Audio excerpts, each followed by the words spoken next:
इस पुल पर एक साथ दो अलग अलग मौसम मौजूद थे। जैसे ही एक लोमड़ी ने पुल की सीमा पार की, वह पल भर में सफेद बर्फीली लोमड़ी बन गई। यह देखकर चारों खरगोश हैरान रह गए और एक एक करके उसी सीमा को पार करने लगे। सीमा पार करते ही वे भी सफेद बर्फीले खरगोश बन गए। पास खड़ी गर्म वन की परी इस अद्भुत नजारे को देखकर खुद को रोक नहीं पाई। खरगोशों के कान जैसे ही सीमा पार करते, वे तुरंत बर्फ जैसे सफेद हो जाते। जब उसे यकीन हो गया कि कोई खतरा नहीं है, तो वह खुशी खुशी बर्फीली दुनिया में चली गई। लेकिन वहां की ठंड उसकी कल्पना से कहीं ज्यादा भयानक थी। कुछ ही देर में उसके पंख इंद्रधनुषी रंगों से चमकने लगे। वह अपनी चमकती हुई पंखों को देखकर हैरान रह गई, लेकिन उसे जरा भी अंदाजा नहीं था कि यही ठंड उसके पंखों को हमेशा के लिए नुकसान पहुंचा सकती है। तभी उसकी एक साथी ने रस्सी फेंककर उसे खींच लिया और वापस गर्म जंगल में ले आई। फूल परी ने उसे बताया कि अगर वह कुछ देर और रुक जाती तो उसके पंख हमेशा के लिए जम जाते। गर्म परी ने अपने साथियों को पंखों के चमकने वाली बताई, लेकिन किसी ने उसकी बात पर विश्वास नहीं किया। सबको लगा कि उसे कोई भ्रम हुआ है। अपनी बात साबित करने के लिए उसने खुद एक गर्म ऊनी स्वेटर बनाया। मशीन की मदद से उसने सफेद रुई से एक गर्म कोट तैयार किया और फिर दोबारा बर्फीली दुनिया की ओर निकल पड़ी। उसने एक रस्सी को बर्फीली दुनिया जाने वाली ट्रॉली से बांध दिया। उसी समय उसके दो भरोसेमंद साथियों ने उसे देख लिया, लेकिन उन्होंने उसका राज किसी को नहीं बताया। तभी एक उल्लू ट्रॉली को उठाकर उड़ने लगा, लेकिन वह नया प्रशिक्षु था, इसलिए रास्ते भर लड़खड़ाता रहा। किसी तरह वे बर्फीली दुनिया की सीमा तक पहुंच गए। तभी अचानक उल्लू का संतुलन बिगड़ गया और ट्रॉली नीचे गिर पड़ी। किसी की नजर से बचने के लिए गर्म परी चुपके से एक जादुई महल में घुस गई। वह आराम करने की जगह ढूंढ ही रही थी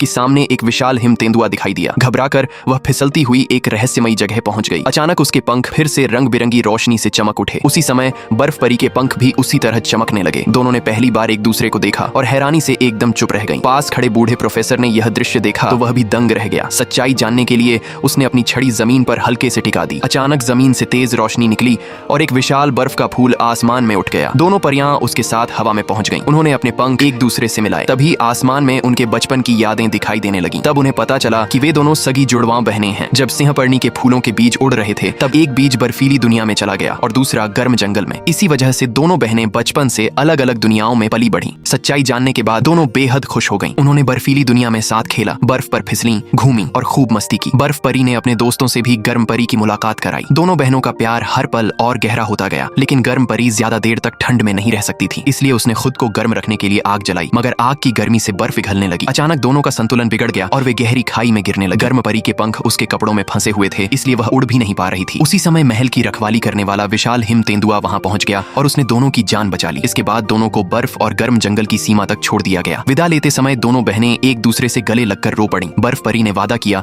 कि वह फिर जरूर मिलने आएगी। अगले दिन बर्फ परी अपने साथियों से एक विशाल बर्फ का टुकड़ा लेकर आई। उधर गर्म परी भी अपने साथियों के साथ बर्फ बनाने वाली मशीन लेकर पहुंची। उन्होंने बर्फ के टुकड़े को मशीन के सामने रखा और मशीन चलाते ही एक चमत्कार होने लगा।